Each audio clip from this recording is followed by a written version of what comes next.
Levels by Avicii? Yeah, that one. You can have like chop suey, but you just have wake up. If y'all want to make that fan mix, I'm happy for it. Who's that in my door? Am I hallucinating? Have I gone insane? Father, are you there? Amber knows why that's funny. It's not funny, it's sad. Yeah. It's like, Amber knows why that's hilarious. Is it 10:30? I'm just going to start in case you do anything funny No, again. I was going to say close the door. It's 10 to 20. It's 10:20 Close then. the door! Oh, not you. No, you're fine. I can do it. That was a joke. Please. No, you're not a minion. I love you. Okay, Ken, you guys can come up closer. She don't bite.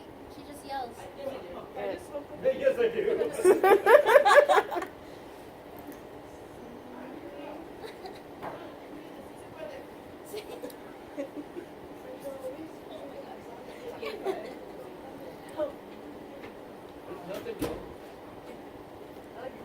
You seem so lonely up there by yourself. No, my ego's big enough to keep me warm. Not an aggressive. It's like not false. Not a lie. Hello. Did I ruin it? No, I didn't ruin it. Did I ruin it? I did ruin it. How did I ruin it? He turned it down. That bastard. He did exactly what I asked him to. How do we turn it back up? Turn the knob. Which one? The bottom, You're a liar. bottom right. This one? Yeah. Better. Or not really. We'll make work. There we go. Well, guys, thank you very, very much for being here. For many of you, we have spent about 45 minutes together, and we've all gotten to know each other very, very well. Welcome to Characterization and Development. This is a writing-focused panel, but it's also a good media criticism-focused panel as well. So not just directed at writers, but also people who just want to better understand the media that they ingest. So good for both. Multi-purpose, multifunctional. Taking this microphone is mine now. So let's go over some really, really brief introductions. My human name is Amanda. That is my mobile name. IkkiYume is my anime name, because of course it is. I'm a writer, social media manager, generalized fan person. Back in the day, anime cons used to only do that anime, but they're increasingly not anymore, because fan culture is more than just anime. So pretty much if you know it, I might be able to talk on it a little bit. I'm very honest. If I don't know, I say I don't know. We've had a very, very long conversation about Star Wars. Pretty much, if you know the thing, you have a question about it, I can probably answer because that is my job. What are we doing here? I know, good question. What are we doing here? We're going to go over a few ways and methods to help build better, more complex characters. Or, if you are not a writer, to be able to discover, dissect, and understand the characters of media that you love.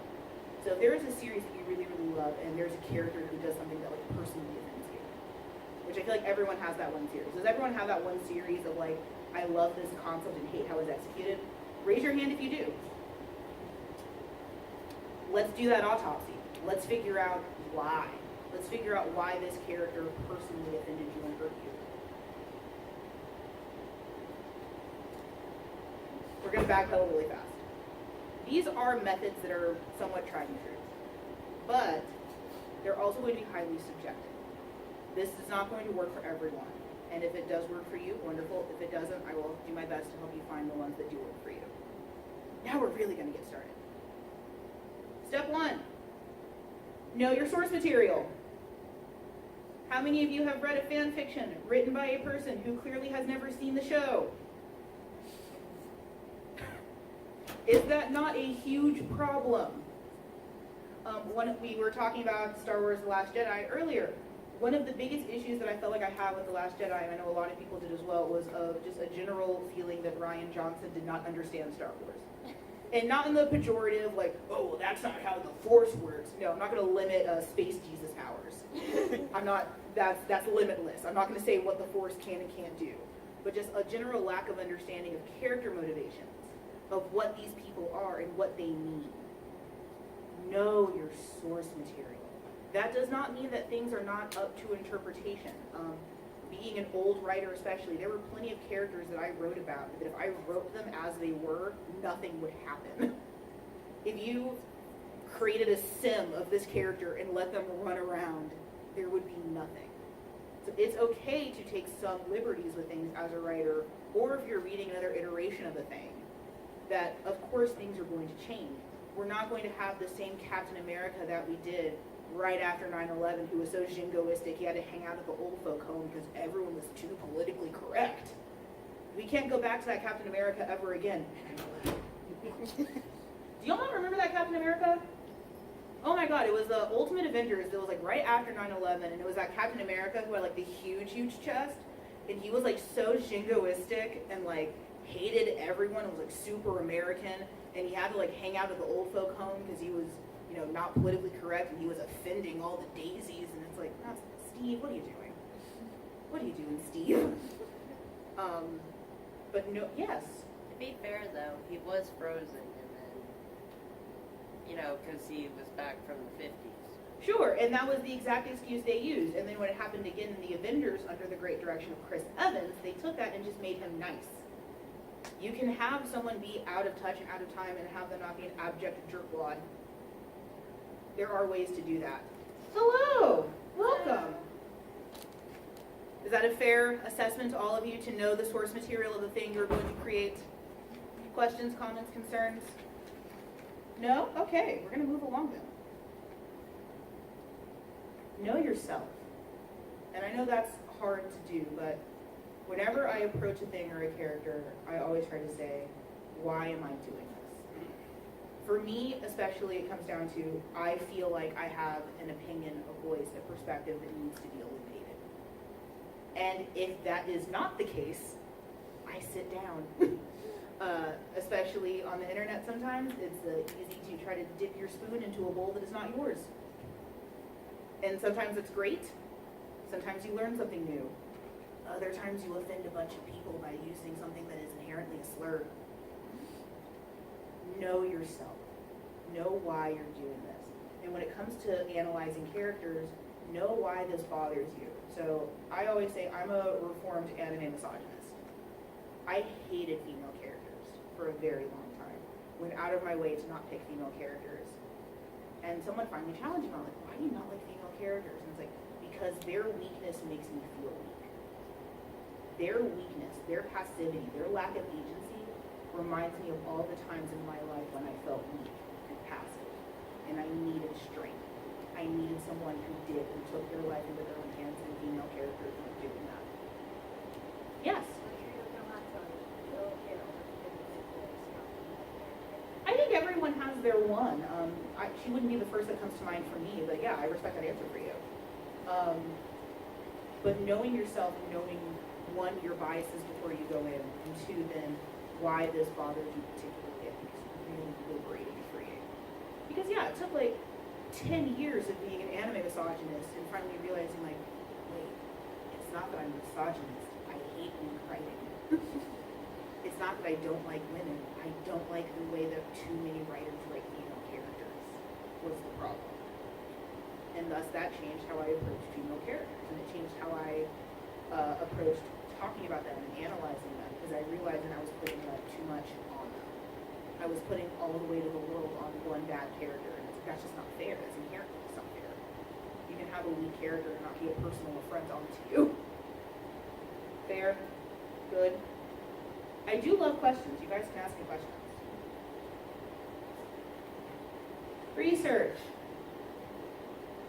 I have probably a terrifying amount of books on varying topics, from world religion to history to weapons, all of it. I am an avid researcher, and I fundamentally believe when you're writing, it's safe. And even tangential research is one of the things that I love the most. So you start with a generic topic, and you funnel down. One of the best ones that I found myself on was I started at vampires and ended up with rose symbolism in vampirism, which goes back to the ancient Romans, because it's amazing. Lose yourself in those holes a little bit. don't get too deep down because then you go for like George R. R. Martin, and we never see you again because you're buried in the lore, or you go full Tolkien, which is the better example. I would like to see all of you rise out of the lore, but sometimes it is good to take that rabbit hole down and to figure those things out and to find new perspectives on things, because you might have a very linear view of what this means to you, of what it means to be a female character, a male character, a demon, a vampire, a witch. You might have one certain view on that. Explore other views. You might come to find out that that means nothing to you, but at least you've been explored those worlds. Fair? Questions? We're gonna go through this fast thing, guys. Be mindful of subverting tropes. Now, you guys know what I mean when I say that, right? Okay, so a trope is a tried and true thing, usually in media or in fiction, television, anime, comics, whatever. So, the damsel in distress, that is a trope. Danish people being serial killers, that is a trope. It's just a tried and true, long time thing. The MacGuffin. The MacGuffin is a trope. We could have, yes. I guess, the childhood friend. Yeah, the childhood friend becoming a romantic interest. Yeah, that's a bad trope. Bad trope. It happens. Now, especially on the intertubes, it is very popular to subvert or to do against that trope. And sometimes that works really, really well. Some directors are great at subverting tropes. I'm going to dig this into you a little bit. Tarantino is great at subverting tropes. You wouldn't expect to have a movie surrounding slavery, but it being about a black gunslinger. That is subverting a trope. Not all of us are Tarantino, though. And not all of us can subvert tropes as well as you think that you're doing. And there's actually this really insidious thing called the trope, where you think you're being really clever by subverting these tropes, and you're actually following the trope itself. So like I'm going to be a strong, self-actualized female because I don't want to be a weak one. That's another trope. Tropes are a thing for a reason. They aren't inherently bad. It's what you do with them. And either you make them more or less cliche based on how you apply those things. All good?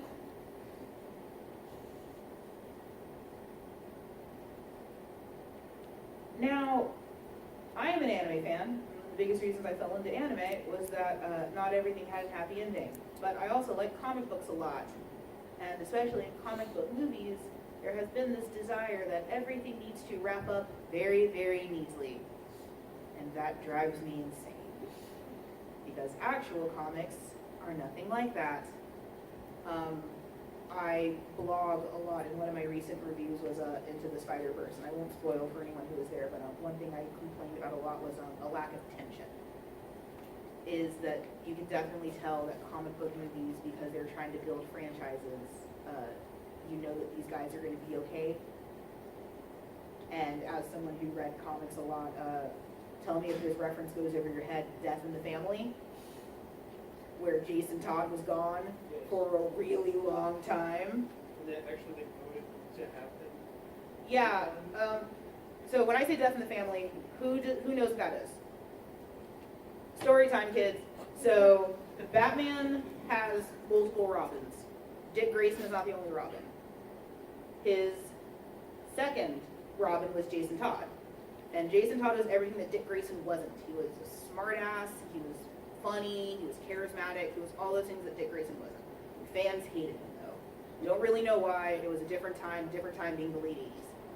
So at the back of the comics there was a poll. They said, hey, we're going to kill a character. They were like Thanos. We're going to kill a character. We don't know who yet. Write in, send us your postage. We're going to kill someone. Overwhelmingly people said kill Jason Todd. Overwhelmingly.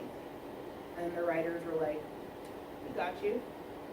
Jason Todd dies by being bludgeoned to death by a crowbar by the Joker. And it is... The young me, like, that was horrendous. It's still horrendous. What do you mean, young you? That's why I'm so dark as a person, because of that. Right. That and Killing Joke. Yes. But... full triggered, sorry. So Jason Todd, legend, battered, beaten, dies. And they did something that I didn't think comics could do. He stayed dead for a long ass time. They did that a little bit with Superman when it came to the death of Superman in the comics, where Superman dies, and you go through this whole run of there being 4 different competing Supermen, including Steel, which is a terrible movie with Shaquille O'Neal in it. Thank you for laughing at that. You can create tension in these things, even though you know you need to keep the franchise, the universe, the whatever. You can do that. And you absolutely can demand more of your movies and your media for not giving you tension. Who saw Infinity War? Amber, how angry was I when we left Infinity War? I think you were threatening people's lives. I was. Because it felt like such a cheap shot.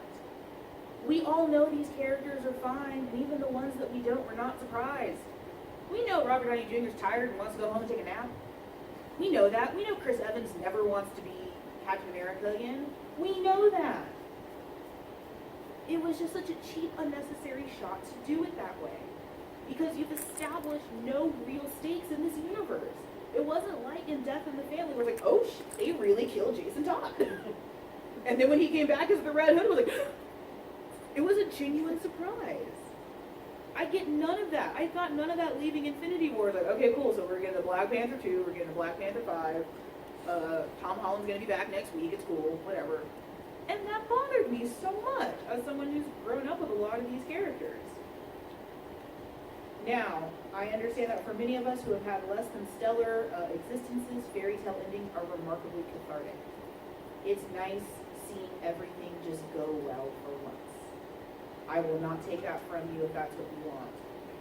I will say though, me personally, 7 times out of 10 I find it boring as hell. And there are ways that you can still have a satisfying conclusion that isn't, and they all rode off onto some nondescript, horse-like thing into the sunset. Good? Yes? I was thinking of like a good example of the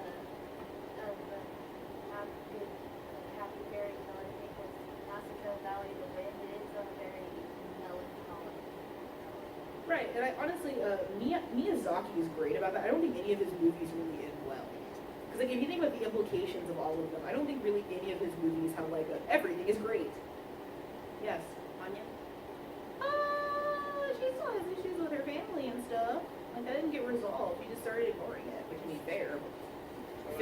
fair and sane, but like, that's still a problem. That's what I mean. Like, there's still a lot of things that are sort of left unresolved. And the one that comes to mind is Spirited Away. And everyone's like, oh, Spirited Away is this one's like classically fairy tale. Like, okay, well, I mean, Papu's still gonna like stay in the demon spirit world. You can't go to school with her. It's not gonna go.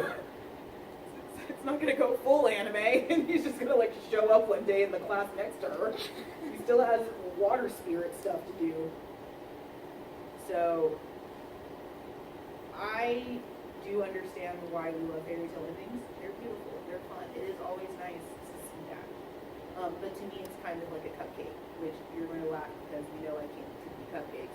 But there are times where you can have too much sugar. You can have too much fluff. Not me, though. I have an infinite appetite for cupcakes. Yes? What do you think I don't know, I guess the perfect point is? Because I've seen, like, a short story that comes to mind. Have you ever read what we talk about when we talk about love? No. Okay, it's a good short story. Okay. But it ends, I'm not going to spoil anything for you, but it just sort of ends. Okay. Like, just sort of abruptly. Okay. But it is satisfying. Okay. But it feels like it wasn't, like a lot of work went into that abruptness. Mm-hmm. So it's like, the only, I guess, anime I can think of that does something like that is, I think it's called Makino. I might be wrong, but that just sort of Yes. ends. And it's like, Oh, there's a bunch of anime that do that. Yeah.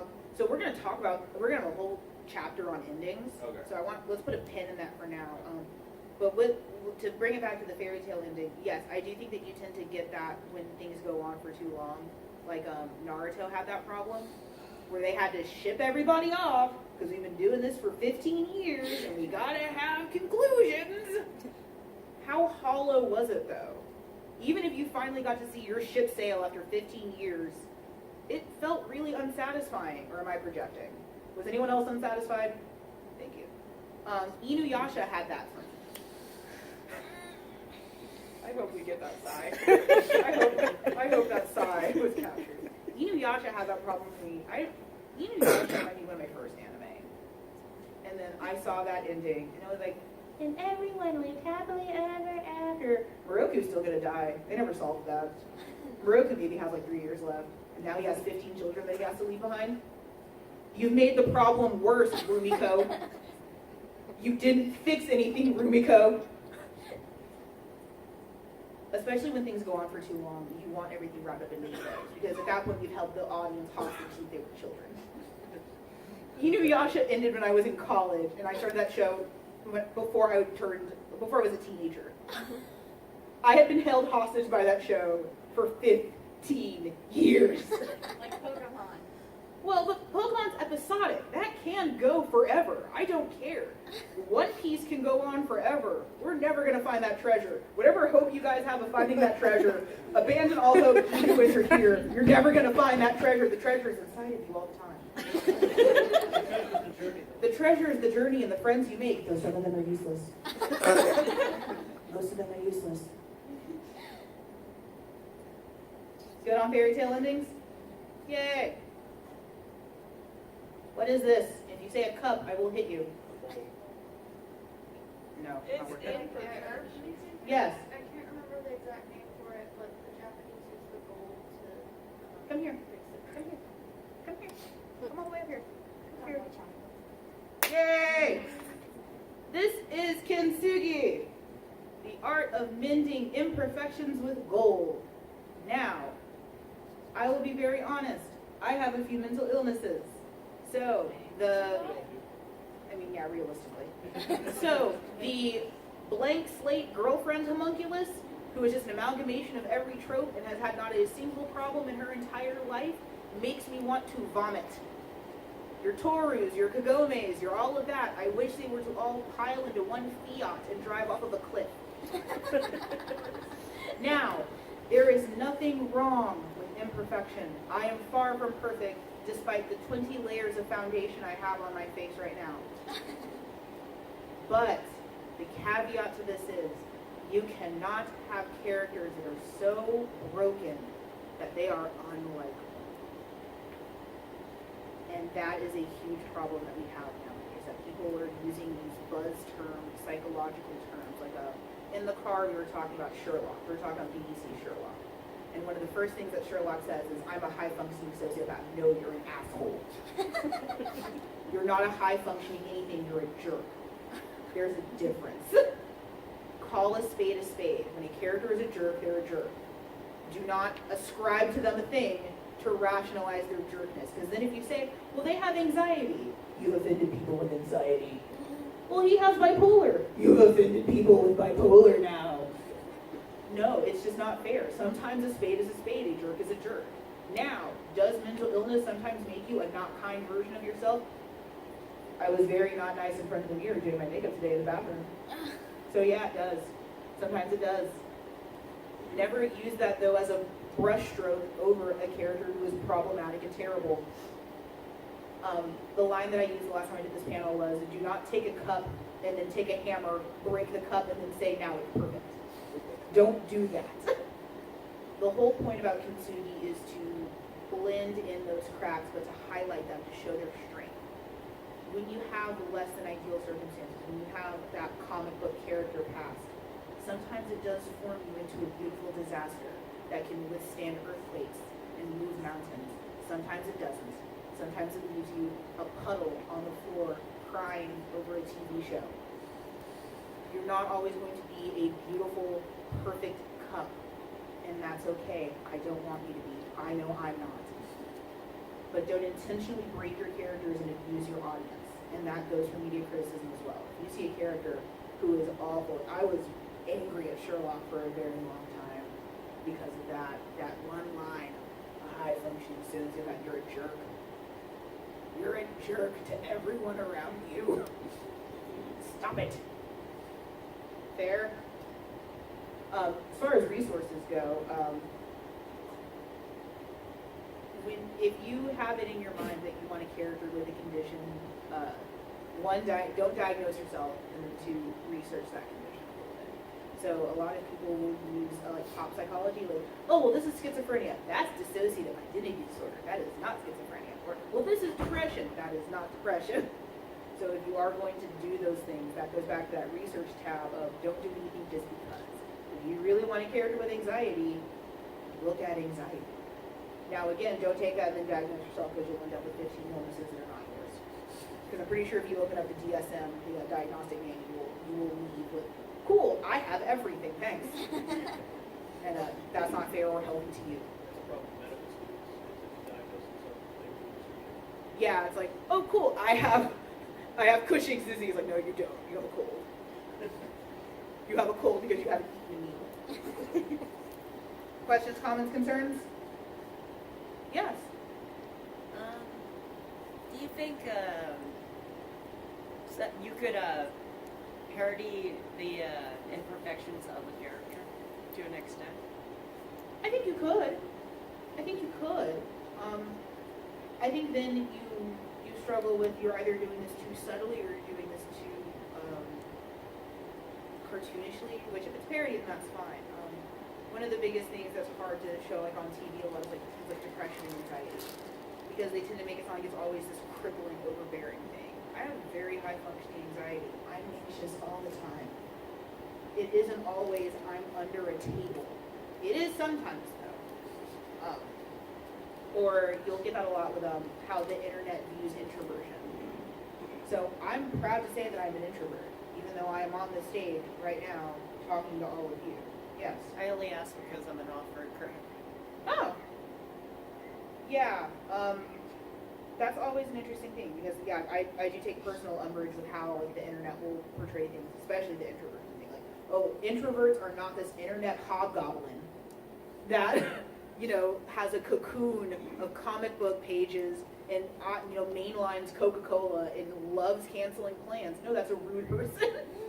It's like introverts waiting for plans to be canceled. That's a rude person. If my friends need me, I'm there. It doesn't matter how tired I am. I just told Amber just reached the status of, I said, I will take off my retainers and my satin cap for you if you need me. And that, to a woman of color, is a big deal. I will take off my satin cap for you if you call. You get it. You get me. Thank you. Yep. Like, if my satin cap is on, there could be a murder and I'm still staying inside. But if she calls, let me take this off. Yes. I was thinking a good example of new characters with imperfections done well is Thomas Sanders Sides videos. They're a pretty good example of characters. I'll make a note. I think a lot of your earlier shonen series do an okay job of this because the issue with imperfection is how it's framed. Who knows what framing means? A couple of you. That's good. So framing is how an act is discussed or shown. So one of the big issues with media is that a thing can be bad, but it's framed well. So stalking for romance. Yeah. It's like, oh, well, it's okay. I just followed her to her car and now we're dating. That's a crime. Law and Order SVU is on the phone. Dun, dun. But the way it's framed, you get the happy montage music, you get the multiple camera angles, and it's just a fun time. It's just a fun stalking. It's okay. You're gonna get near you. It's like, no, that's a crime. What you're doing is a crime. It reminds me of How I Met Your Mother. Oh my god, I hate that show. Or just that one thing about like, if usually is it like, if you're attractive enough, it's not stalking, but if you are, then if you're not. Yeah, it's stalking if you are of color and not attractive. Yeah, it's like something stupid like that. Right. It's still pretty much stalking. True. So framing is a huge issue when it comes to imperfection. So if you have this garbage character, but he's still framed as good, or she is still framed as good, that's a problem. And I do think that we'll get better on that. My point was, I think a lot of the older shonens do a better job at least framing some of these things as bad. It's like Full Metal Alchemist comes to mind, that original run. When Edward Elric does something bad, everyone is very quick to tell him it was bad. There was no guts, no glory, there was no, oh yes, you did a great job defying the laws of physics and decency. There's none of that. It's, hey, so I did this bad thing. Yeah, it was bad, and you should feel bad. Every day he is reminded of the bad thing he did, consistently, all the time. Wonderful. He should feel bad. It was bad. I think that's where Brotherhood started to lose me a little bit, because Brotherhood's like, oh, he's like metal Jesus. Like, no. No. He did it bad. Good? Yay. Well, okay. Chaotic neutral. So, I am of color, as are many people on this earth. Do not do anything just for the sake of, and when you find yourself critiquing a character who is not necessarily in your wheelhouse, wonder why you are doing that. There are sometimes things that are culturally different that do seem bad or confusing or weird. Research that if it does not make sense to you. Diversity is a strange thing to cover because representation is important, but you always have to be careful of that fine line between representation and appropriation. That is a word that has become very, very loaded in and of itself. It is not a bad word. How you avoid that, it's a case-by-case scenario. I would put it to you like this. Would you describe this character this way if they were white? So, if you are using 15 words to describe brown skin, you're doing it wrong. I'm just going to go ahead and say that. That's one of my biggest pet peeves. Like, oh, and her aged parchment skin. Stop it. Stop it. Stop it. No. If you're using exotic, flowery language, go ahead and pause. Just pump the brakes on that. Take a step back and then reevaluate. Because writers do this all the time. Yes. Rowling, she originally envisioned Hermione as but nobody ever. I mean, I'm glad that you're giving Rowling that much credit. Well, I mean, that's what she said anyway. But I mean, like, that's the way she is in the play. Yeah. And everything. And everyone got mad. Everyone got all mad. But that's how she originally envisioned Hermione. Well, because it was written for children, so you're meant to put yourself into it. So I could But be yeah, Hermione. she didn't like She put didn't- any descriptive on Right. anybody's real actual color. Because she is a ruthless capitalist and she wants to make money. And you make money by giving blank slates that you can self-insert into. And she's like, the richest billionaire, the richest author. We could have a whole other panel on Joe Rowling, but we're not going to touch that yet. Questions, comments, concerns? Yes. So, even though I have Yeah.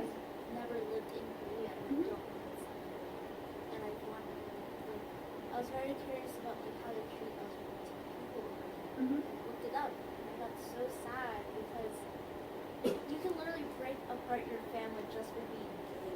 That is true, yes. And I got so sad that I wanted to make something to represent LGBT people over Mhm. there, but exact same time be culturally correct. Okay. But not at the exact same time make it something like, oh, it's bad to be gay. Right. No, I think the bones of what you're working on is great. I think it's valid, and I applaud you for it. Because I know one of the biggest reasons I write fiction is I have this really long list of why I write. And one of the biggest things is I write for revenge. I write to tell the story that I feel like needs to be told. I want you to tell that story, and there are ways to do it. And if you stick around and get all my contact info, we'll talk about that more in depth, I promise. Good? Yay. Say it with me for the people in the back.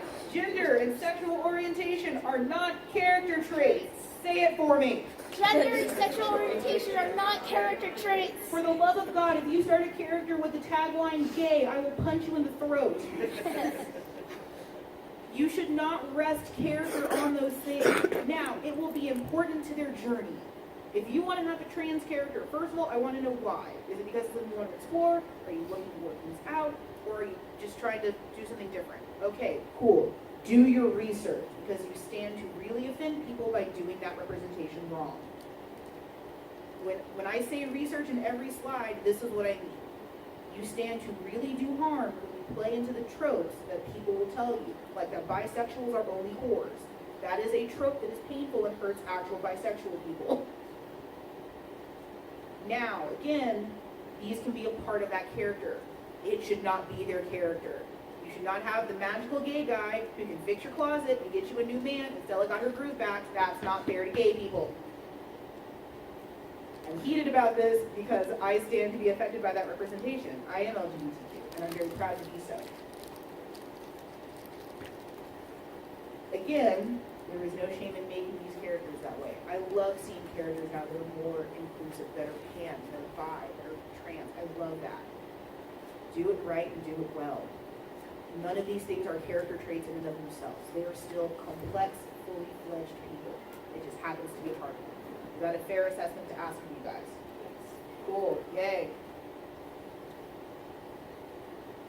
We're gonna blow through this one a little bit, but be active and not passive.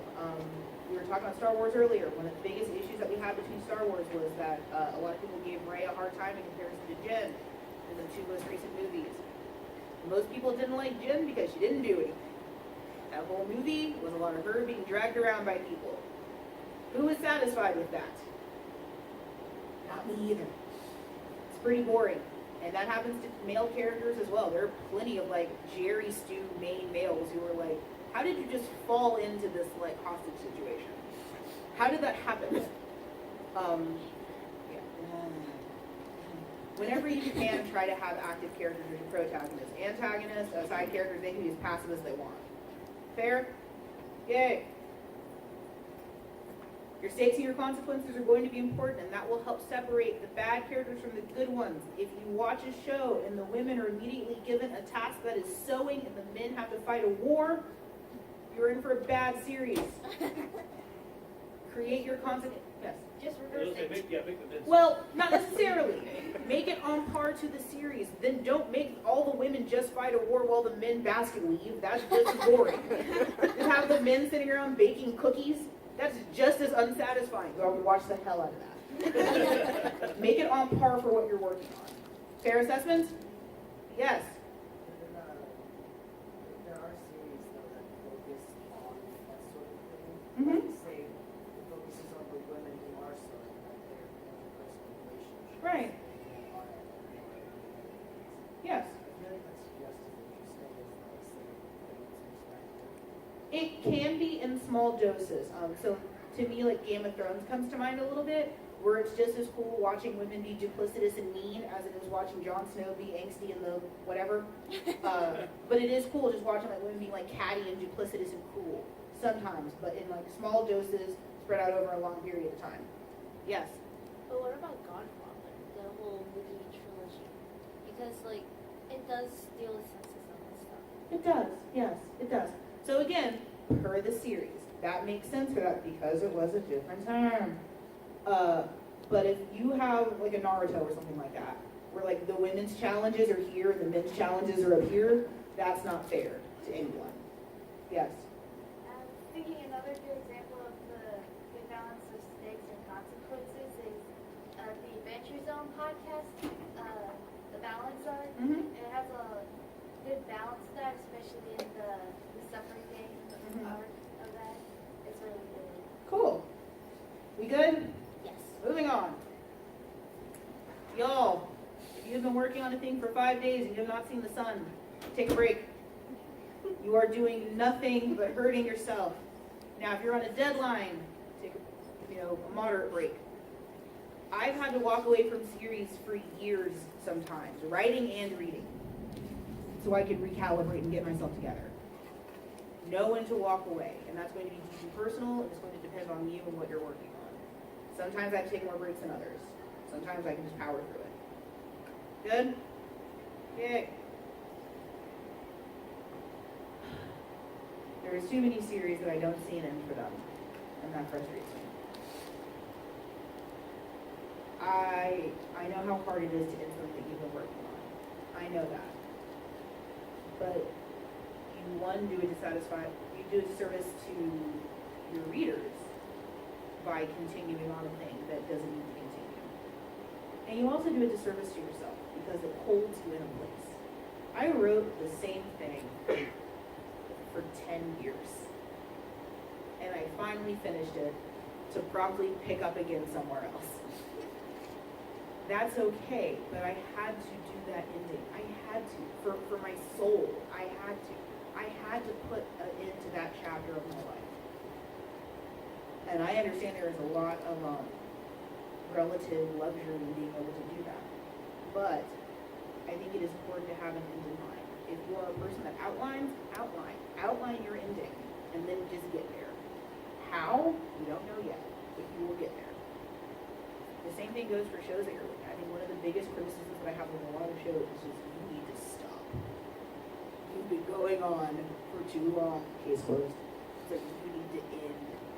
Halo comes to mind when I think about it. They just keep going on with Halo with Master Chief's story. Yeah, that's fair. And they should stop. That's a fair It's assessment. like they could do other parts of the universe. Okay, that's a so very much, fair so many assessment. things there.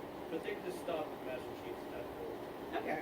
So I've been following it with the books and the games and everything. And Mhm. it did. I was so disappointed before and over. Okay, we'll start a civil war later. You good? That was a lot. We're gonna pause on questions because I have recommended reading for you guys. I know, I love all of you so much that I give you recommended reading. Don't worry, this will all go on the internet very, very soon, and then we'll switch to my social media so you can follow me there. If you are of the kind that can multitask, ask me things. Or not, that's fine. Actually, that's the hero. It's so good. It's really like Joseph Campbell's. Once you read like Hero and the Thousand Faces of the Hero's Journey, it's like, cool, I understand everything now. It does kind of take the luster out of reading out because now you can kind of like plot the hero's journey in your head. Like, oh, well, this is the acquiring of the magical item. This is gathering the group. That is the MacGuffin princess. Like, it does kind of break everything down to base level, and sometimes that does make it hard to enjoy things. Other times it's really nice, like in a Star Wars. Like in watching a Star Wars. Yes. A little bit. It is definitely not my favorite. Very, very bright, hyper violent. Definitely not for me because I am old. Yes.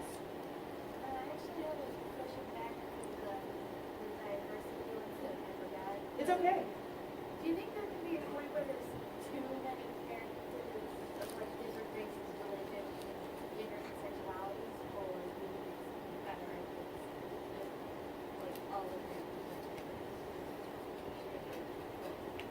Something. I think if you're having a hard time balancing that as an author, then that's the problem. But I mean, like, think about this room. Look at us. We're not all the same in everything. Why would your book be any different? I would be more concerned about a book that is that homogenous because like The Giver comes to mind. There's a lot of like selective reading region. Full triggered. Like then something like The Giver comes to mind where there's like eugenics and actual racism and genocide. So yeah, if you do have this series that's full of all people who look and sound the same, I would have a lot of concerns about that. That would just be cool. But if you are concerned about balancing that much, then that's fair. Take a step back, focus on a few. But I don't see why any work would not reflect human existence. That's one of the biggest reasons I struggle with like some of the Avengers movies where like, this is New York, where are the black people? Who in New York? Yes. Sometimes it seems like they almost like emotional together, right? Yes. Yes. So if it's not possible or sometimes checking the boxes from Exactly. If you're doing it for the sake of tokenism, you're doing this to hit a quota, like, we need a gay. We need this, then no, don't do it because then you're not helping anyone at that point. You're not adding to the conversation. What? Oh, J.K. Rowling. I told you there'd be a whole account how much about my J.K. Rowling. Me and Joe Rowling do not get along. Yes, Just to add on to that comment. please. About checking off boxes, if you actually really focus on commercials and just don't skip the entertainment break, you can see about 90% of them are just checking out boxes and let's have the black person, let's have the Asian representation, and always the white guy's an idiot. Yeah, It's very obvious once you realize the boxes they're trying to check off. absolutely. And then comic books are another good example of that. If you look like the background characters in comic books, like, well, there's your Brown. You don't know anything about this person. They just, they're checking off a box, and that's very frustrating. I'm speaking your full truth, and I love it. It's kind of like, even though like South Park is very controversial, a lot of people like it, like they do make fun of that kind of stuff. Yeah, his name is literally Token. Yeah, they His name is literally Token. Token Black. Okay, so the black character. Yes. Adding on to that, Riverdale also does that. They definitely check off a bunch of boxes. Yep, I don't like Riverdale very much. I'm old and sorry. I didn't need to see Jughead solve a murder. Yes. Do you have any, I know there's no real solution to it, but I Mhm. teach English. Mhm. And when we're all sitting together trying to figure out what we want to read, Mhm. we actively had a conversation about avoiding tokenism. Yes. To just throw a grab bag in there, like, I mean, for stuff like that, like, we were just trying to hit all the boxes without hitting all the So, boxes, if that makes sense. I think it comes down to, again, like, is this being done purposely? So, like, if you want to create a black character because, one, you are of color, or you really want to tell that narrative, one, do it very, very well. Two, I'm gonna steal this from John Green. Just imagine people complexly. I think what makes tokenism a problem is when it's broad stereotypes. Like, I am a black person dressed as an anime character at an anime convention in Austin. You cannot list inner city black stereotypes and that apply to me. Like, Static Shock was always the thing for me. Like, I could never relate to Static Shock. It's like, oh, here's your black urban youth. I'm like, I was raised by upper middle class parents, both parents, went to private school, was well taken care of, well educated, and my family loved me. So this, like, poor kid who had a dead mom and, like, had to ride the subway to school, like, no, I didn't get him. I didn't get his struggle because it wasn't mine. But as far as media was, well, here's your black, be free. It's like, no, that's not enough. And I'll say it for all of you listening. Bad representation is just as bad as no representation. That's a really hard line stance. And I know people are very, very pro representation. I'd much rather be not represented at all if you're going to do it badly. If you're going to portray these same tired ass tropes over and over and over again, get off the podium. Mic drop. Anything else? We still have a little bit of time, but we'll leave it here.